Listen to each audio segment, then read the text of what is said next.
Lotus reality and agro farming వారు premium farm land projects మన పొలం ఫేజ్ 1, 2 మరియు 3 కంప్లీట్ చేసుకొని మన పొలం phase 4 Wasar village at Narayana Khed లో ఆగస్టు 15 ఇండిపెండెన్స్ డే రోజు గ్రాండ్ లాంచ్ చేయడం జరుగుతోంది. లాంచింగ్ మరియు ఇండిపెండెన్స్ డే సందర్భంగా 5 గుంటాస్ ల్యాండ్ అవుట్ రేట్ లో బుక్ చేసుకున్న వారికి 1,50,000 రూపాయల డిస్కౌంట్ తో పాటు 2 గ్రాముల గోల్డ్ ఫ్రీగా ఇస్తున్నారు. పూర్తి వివరాలకు సంప్రదించండి. శ్రీ గురవే నమః. ఓం శ్రీ మాత్రే నమః. శుక్రగ్రహము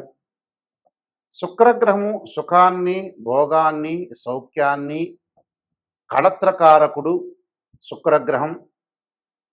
ఈ శుక్రగ్రహం వల్ల మనకి ధనం కలిసి వస్తుంది, సుఖము, సౌఖ్యము, కళత్రము, వివాహ ప్రయత్నాలు సఫలీకృతం కావటం, ధనం కలిసి వచ్చే అవకాశాలు ఎక్కువగా ఉండటం, అంటే ఇవన్నీ కూడా శుక్రగ్రహం వల్ల ఏర్పడుతుంటుంది. అంటే మనకి సప్తమ భావకారకుడు ఎవరు అంటే జ్యోతిష్ శాస్త్రం ప్రకారంగా శుక్రగ్రహం అని అర్థం. ఈ సప్తమ భావకారకుడైన శుక్రుడు కళత్రకారకుడు అంటాడు.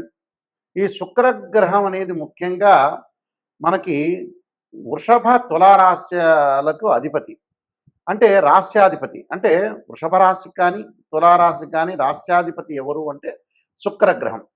ఈ శుక్రగ్రహం వల్ల మనకి గోచారరీత్యా ఏ విధంగా అన్ని రాశుల వాళ్ళకి ఏ విధంగా ఫలితాలు ఉండబోతున్నాయి, శుక్రుడు అనుగ్రహం అనేది ఏ విధంగా ఉండబోతుంది, వివాహ ప్రయత్నాలు కానీ ధనపరంగా కానీ అలానే ధనం సుఖపరంగా కానీ శాంతి కానీ ప్రశాంతం కానీ ఉండబోతున్నారా, ఉండలేకపోతున్నారా, మరి శుక్రగ్రహం అనేది ఎలాంటి ఫలితాలు ఇవ్వబోతుందో మనం ఇవన్నీ కూడా గోచారరీత్యా మనం చూడాలి. అంటే జన్మ జాతకం వేరు, ఎప్పుడు కూడా గోచారం వేరు. జన్మ జాతకాన్ని బట్టి అనుసరించే విధానాలు వేరు. అలానే మనకి this is the transcript system అంటారు. ఎప్పుడు కూడా రాశిఫలం అనేది ట్రాన్స్క్రిప్ట్ సిస్టమ్ ప్రకారంగానే ఉంటుంది. గోచారం ప్రకారంగా శుక్రగ్రహం వల్ల ఏ విధమైన ఫలితాలు ఉంటాయి. శుక్రగ్రహం ఒక రాశి నుంచి మరో రాశికి మారడానికి 30 రోజుల కాలం పడుతుంది.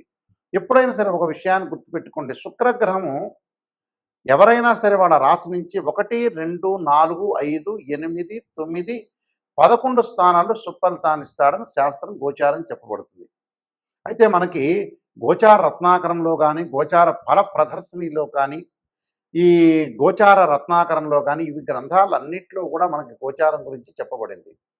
మరి ఈ శుక్రగ్రహం వల్ల మరి కొన్ని ప్రయత్నాలు జరుగుతున్నాయా, జరగట్లేదా, మిగతా యొక్క కాంబినేషన్ ఏ విధంగా ఉందో ఒకసారి చూస్తే, ఈ నెల జూలై 31వ తారీఖు నుంచి ఆగస్టు 22 వరకు కూడా శుక్రగ్రహము సింహరాశిలో సంచారం చేయడం జరుగుతుంది. సింహరాశి ఏమిటి? రవి అధిపతి అయిన సింహరాశిలో శుక్రగ్రహం అనేది శత్రుక్షేత్రం అయినప్పటికీ, అంటే ఎనిమి ఒక పొజిషన్ అనేది ఒకటి ఉంటుంది. అంటే శత్రుక్షేత్రం అయినప్పటికీ కొన్ని రాశులకి శుభయోగాలు ఇచ్చే అవకాశం ఉంటుంది, కొన్ని రాశులకి మిశ్రమైన ఫలితాలు, మరికొన్ని రాశులకి చెడ్డ ఫలితాలు ఇచ్చే అవకాశాలు ఎక్కువ ఉంటాయి.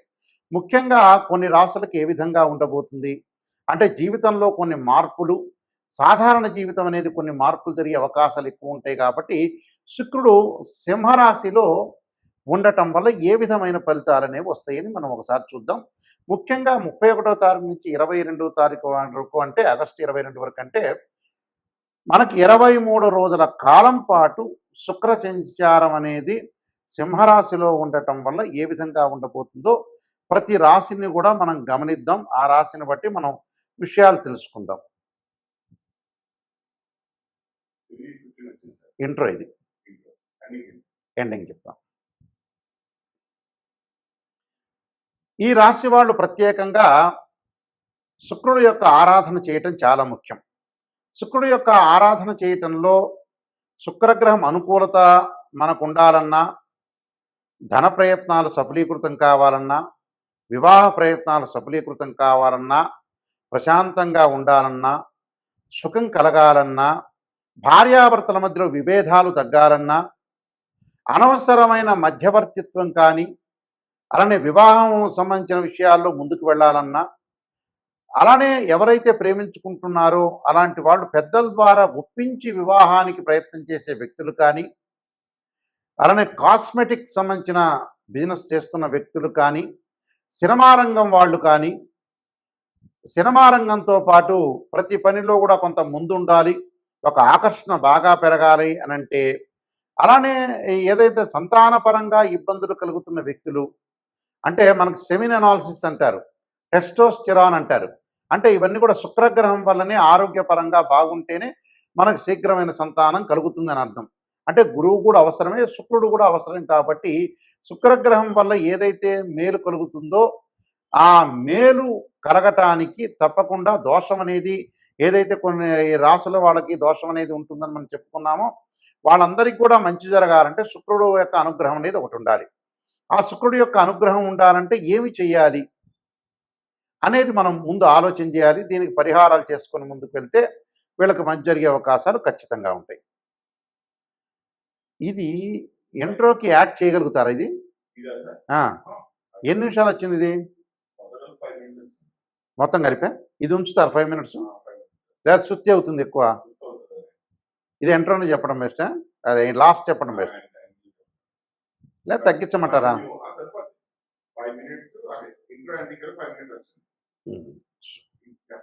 పరిహారం చెప్తా.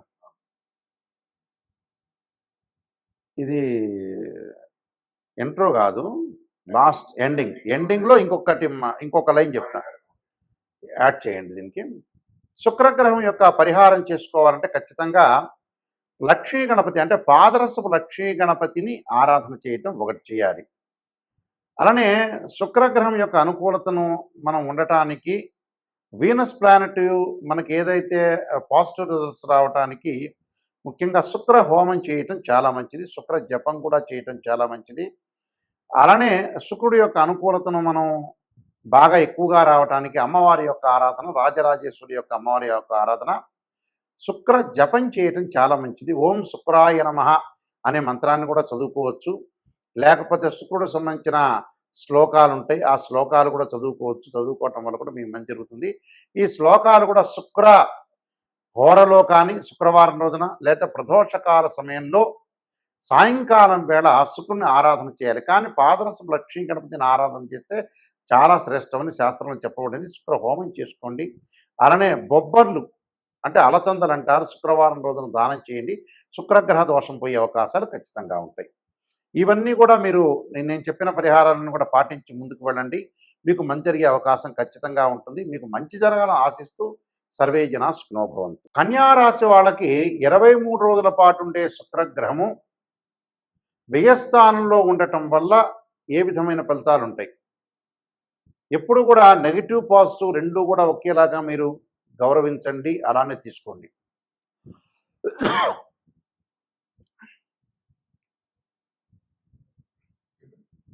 శుక్రగ్రహం ద్వాదశంలో ఉండటం వల్ల వివాహానికి సంబంధించిన ఏదైతే ఒక ప్రణాళిక రూపొందించుకుంటారో ఆ ప్రణాళిక అనేది కొద్దిగా మనస్సుకు అశాంతి ఏర్పడే అవకాశాలు ఉంటాయి. అంటే సంబంధం అనేది 1-2 సంబంధాలు వచ్చిన తర్వాత కొద్దిగా ఆ సంబంధాలు వెనక్కి వెళ్ళే అవకాశాలు ఉంటాయి. ఏదైనా మన మంచి కోసమే అనుకొని ఆలోచన చేయండి. మీరు ఒక సంబంధం తప్పిపోయింది అని అంటే ఆ సంబంధం మంచిదో చెడుదో, ఒకళ్ళ చెడ్డ సంబంధం అయితే మన మంచి కోసం జరుగుతుందని మీరు భావించండి.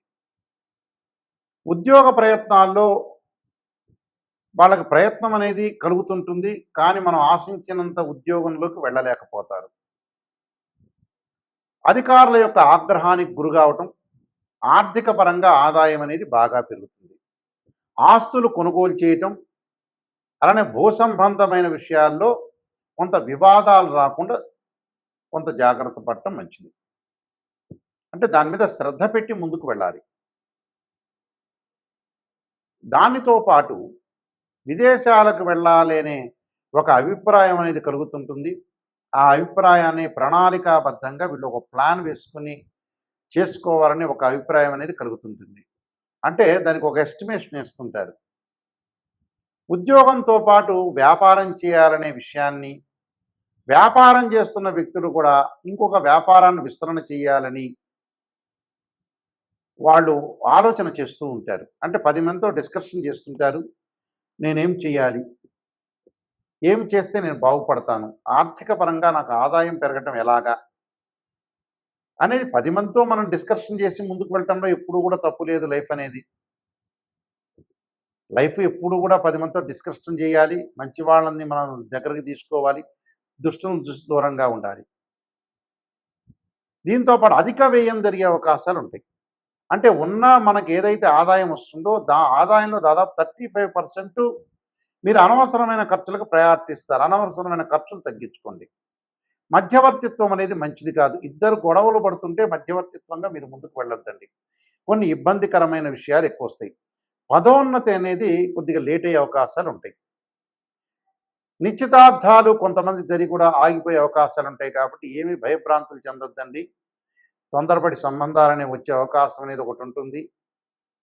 ఏదైనా కూడా మన మంచి కోసం అనేది ఆలోచన చేయండి. వాహన ప్రాప్తులు కలిగే అవకాశం ఉంటుంది.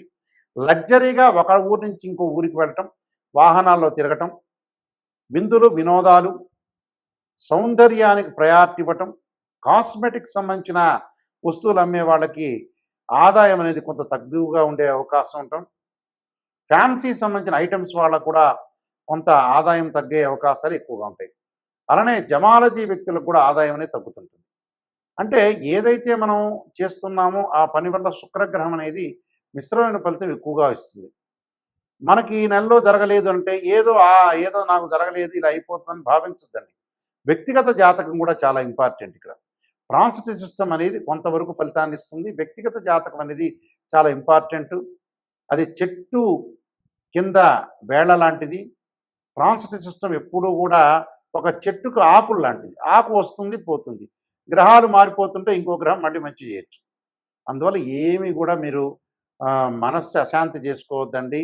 నెగిటివ్ పాజిటివ్ రెండింటినీ కూడా సమానంగా సమతుల్యంగా భావించండి. విదేశాలకు వెళ్ళే ప్రయత్నాలు కూడా మీకు కొంత సఫలీకృతం కావటం, విద్యార్థులు కొంత అధిక శ్రద్ధ చదువు పట్ల ఆసక్తి చూపించాలి, లేకపోతే ఇబ్బందికరమైన పరిస్థితులు వస్తాయి. స్త్రీలకి కొన్ని గొడవలు చికాకులు రావటం, తోటి స్త్రీలతోటి ఇబ్బందికరమైన వాతావరణం, ఈ లగ్జరీగా ప్రవర్తించేసేటప్పుడు కూడా కొంత డబ్బులు ఖర్చు అయ్యే సూచనలు బాగా ఉంటాయి. కాబట్టి డబ్బును మితంగా వాడండి. బంధుమిత్రులతోటి విరోధ భావాలు కలగటం, అలానే పెళ్లి ప్రయత్నాలు జరిగిన తర్వాత కొన్ని విభేదాలు, పెళ్లి జరిగేటప్పుడు కూడా కొన్ని విభేదాలు జరిగే అవకాశాలు ఉంటాయి. కాబట్టి అవన్నీ పట్టించుకోకుండా ముందుకు వెళ్ళండి. మీరు చేసే ప్రయత్నాన్ని భగవంతుని మీద భారం వేసి ముందుకు వెళ్ళండి. మీకు మంచి జరగాలని ఆశిస్తున్నాను.